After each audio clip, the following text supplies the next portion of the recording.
Это поистине общечеловеческий язык.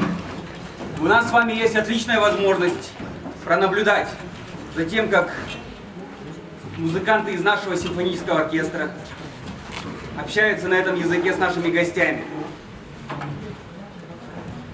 Один педагог на театральном сказал своим студентам, задал вопрос, какой вид искусства является самым чутким к человеческой душе. И, конечно же, гордыня взяла свое, и все студенты ответили, что это театр. Но их тут же осекли и сказали, что это музыка. И со временем действительно понимаешь, что только музыка способна передавать те колебания в эфире, что каждый, кто способен слышать ее вибрации, вдохновлен.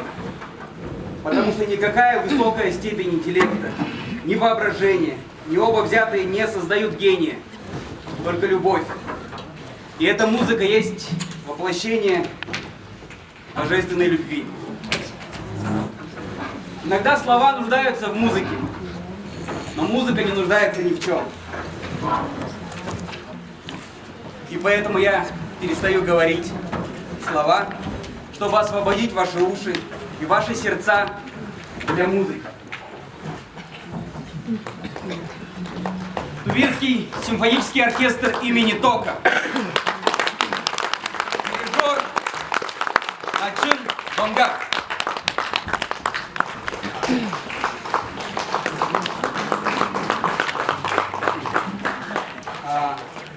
Солист Петр Лунстром.